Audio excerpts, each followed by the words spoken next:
What would you call about dreams? Our mind is capable to think a lot of informations. Why do we then have certain dreams where we don't actually ever think about it? How many of you were caught speaking Latin in your dreams? Please tell me, is it even possible? Dreams can tell you something, but they can tell you. How does the time dilates in dream? There are a lot of time passed in dream. Not just time, the entire universe, space-time, both, everything. In very Your less mind time. is capable of a lot of self-deception. But that self-deception is also capability, isn't it? Very dangerous capability. Yes. Where even if you do realize it's a dream, that is again like a inception of the dream itself. But the thing is, there are those who say, well, there is this one life to live and I want to explore it to the extreme. I want to drink it to the hilt. Getting it? It depends on your own love, your own intensity. Aren't belief a product of your own experiences? Know that this is controlled by an algorithm you never wrote. All is good. Okay. Huh? Okay. I guess. All is well. I believe some supreme lord, a benevolent one, will take care of me. All is well. Let's go to sleep.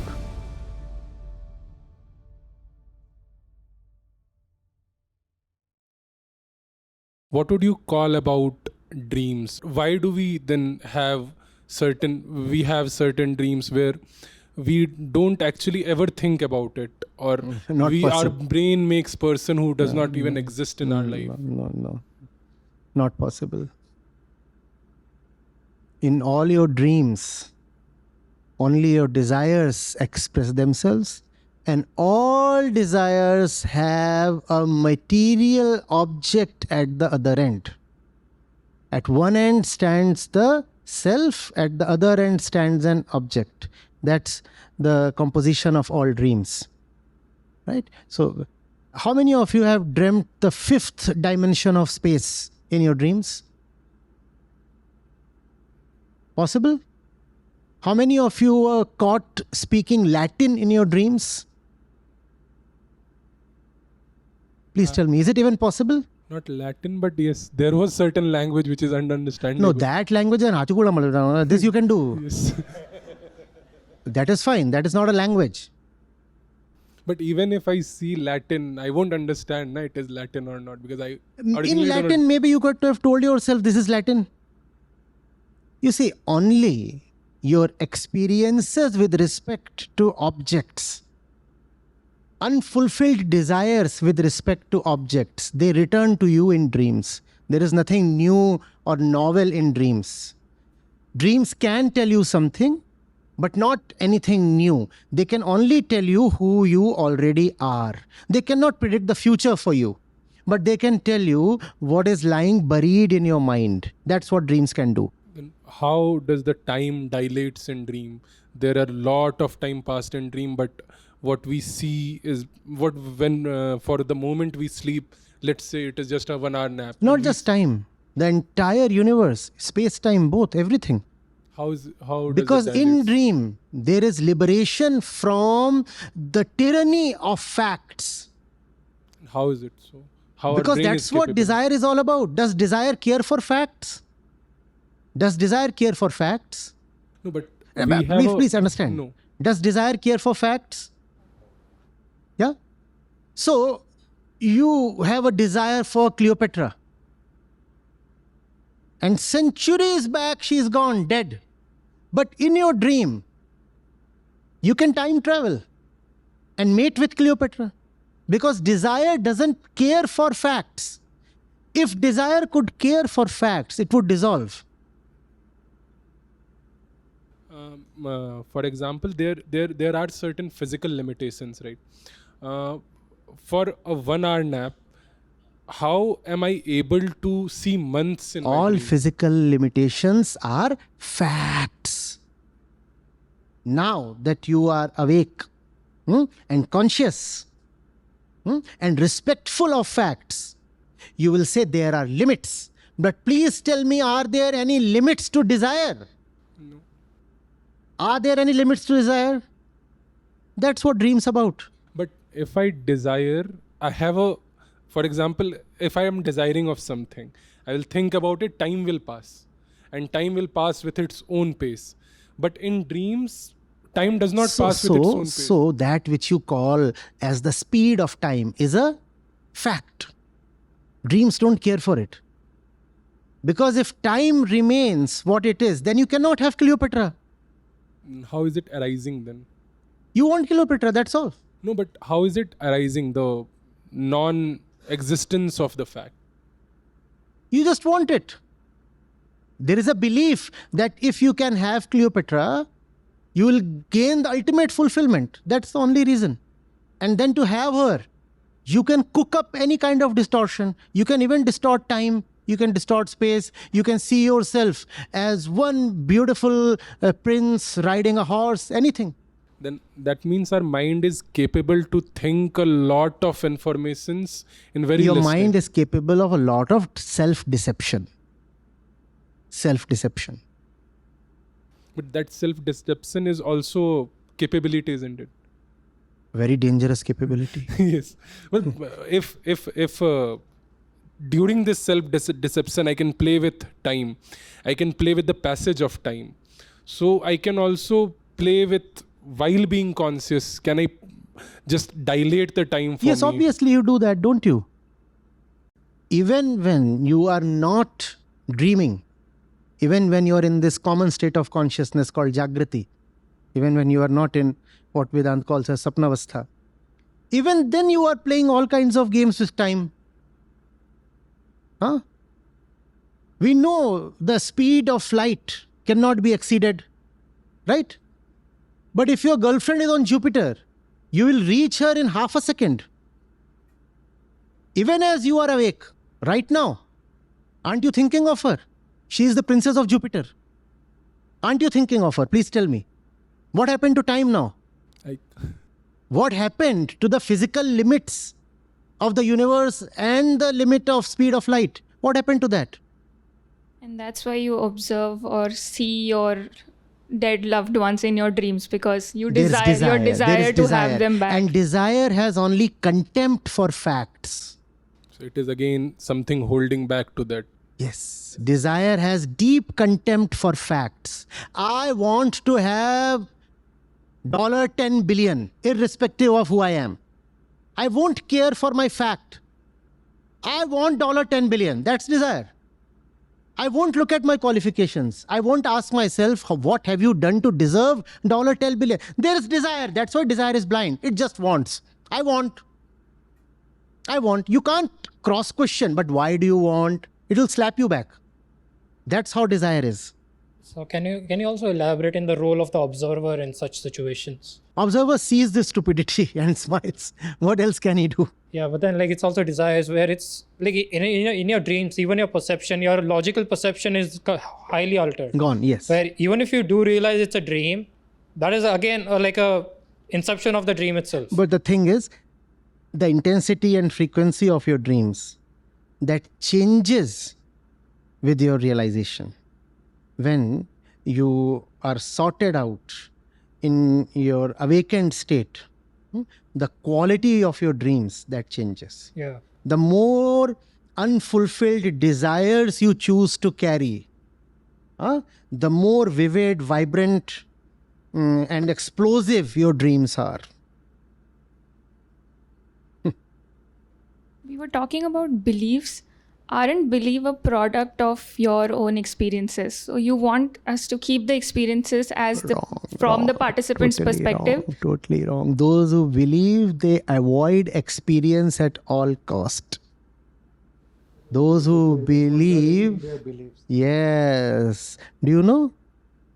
A lot of people still say that man never experienced landing on the moon, because the moon is a thing of the gods. How can a mere man step on the moon? So they said that experience never happened. For example, we see a lot of people that something good happens to them and then they connect it to God, right? And that is their belief, that something good happened because of God. Yes. So that is their belief. But if something wrong happens to somebody, the moment the immediate reaction from their side is that there is so no God. what do you conclude from this? That belief is an agent to avoid responsibility. Belief is self-deception. Self-deception, irresponsible. Not taking accountability of your own actions. Unfortunately, it's not a accurate trait of human beings where we cannot rely on it for seeking truth. Yes. So it's never good to rely on oneself. A thought arises, you want to quickly conclude, delay, postpone. Be a little skeptical. These were all schools of thought. Yeah. Cynics, skeptics, but we have turned them into unfavorable words. Yeah.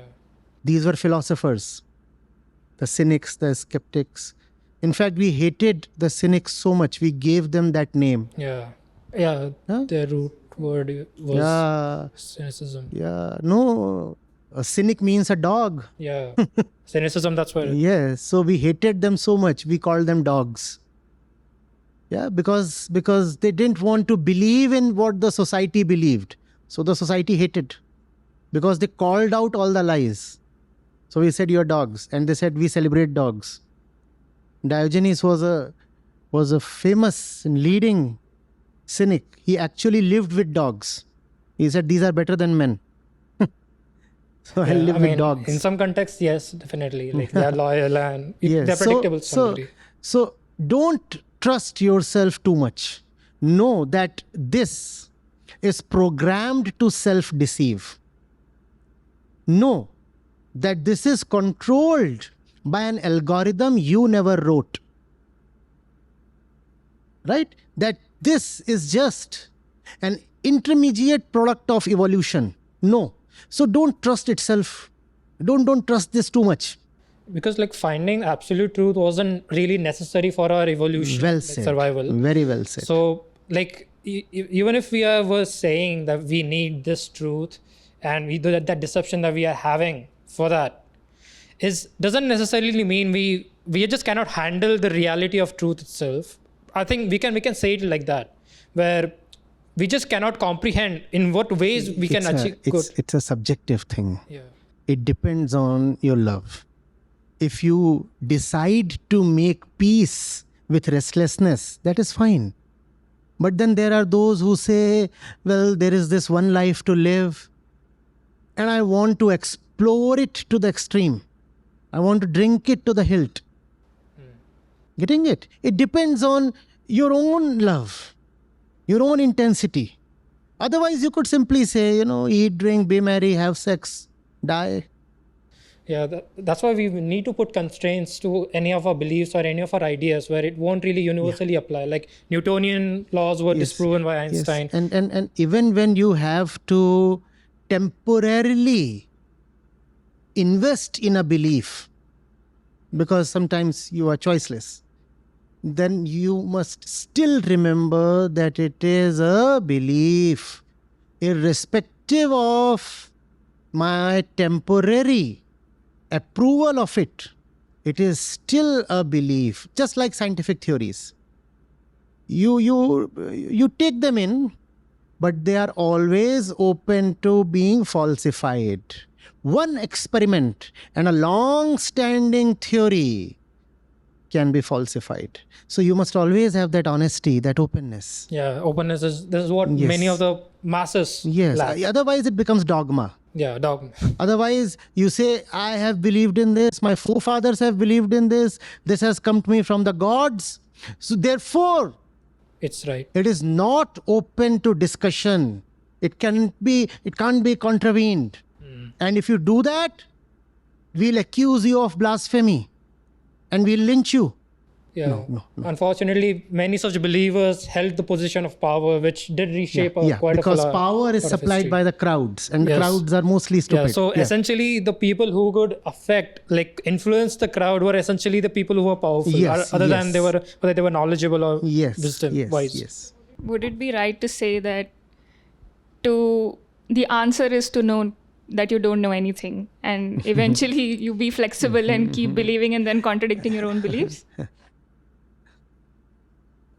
Eventually, you can falsify your own beliefs and believe in And new ones. even the people with power were those who were derived by belief, because belief is something which will attract a lot of masses any day.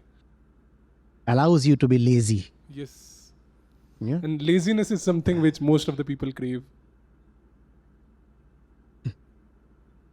That is quite natural, right? We would want to expend the least amount of energy to achieve a task. So in a context, in a meaning, it's not really bad. It just depends on how we are applying it and where we are not applying it. All is good. Okay. Huh? Okay. I guess. All is well, I believe. Huh? Some supreme Lord, a benevolent one, will take care of me. All is well. Let's go to sleep. Yeah. I mean, there are some constants we are born with. All we can do is just deal. Let's all go to sleep. Somebody will take care of us. Yeah. So this will eventually become a fact as well. How? How will it become a fact? Huh? That some great python is waiting for you. And you are saying it will become a fact that all is well? No, all are confirming to it, no? So that's why. Because there's no antithesis of it. Fact is not a belief with consensus. Fact is not a belief approved by the crowds. What kind of definition is this? A fact is something that stands irrespective of subjective approval. That is what a fact is. Even if everybody says G is not 9.8 meter per second square, it still stays at that. That's a fact. A fact does not depend on the crowd. Shared illusions do not become reality, do they? Yeah. I mean, this was a great insight for all of us over here. We all understood quite a bit, and again, we understood that we are observers, as in we need to be observers. That's a good insight that all masters should have, and hopefully this has reached to quite a lot of people. And we really appreciate the time that you gave us answering the question, the discussion. I'm glad. Yeah, this Enjoyed was an great honor for us to have Thank this you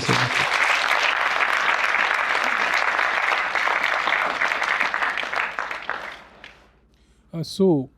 There are two bodies. One is the observer. No, this is not and- the body. This is no, not a no, body. sorry. There are two things. One is an observer and another is a consumer. So is there some? If I am saying there is an observer self, so is there any supreme observer which is observing everything? Do we have something like Yes, that? there can be one supreme observer here. It can go till infinity like that. And if this happens, then this happens. If these three have somebody behind them, then are these three observers or observed? Observed. Observed. Then they'll not be on that side of the cup, then they'll be on this side of the cup, because they are the observed phenomena. Which means there can be only one observer always. If this observer has somebody behind him, then this one is no more an observer, it is the observed one. So is it what called Advait we say? You can call it Advait.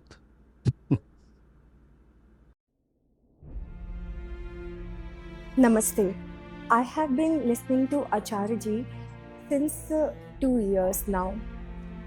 Before connecting to Acharya ji and his teaching, I was going through a lot of confusion, indecisiveness, and lack of clarity in my life.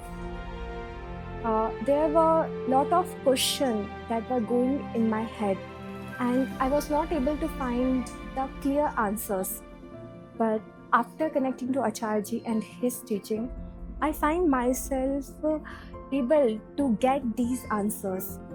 Acharya ji's teaching, he just not teach Gita or Upanishad like we heard that traditional ones, but he connect these Upanishad and Gita with his deep understanding and the fact and the things that are relevant for us now. So I can say that connecting to Acharya ji and his teaching is the best decision in my life. It has been a life-changing for me. Thank you.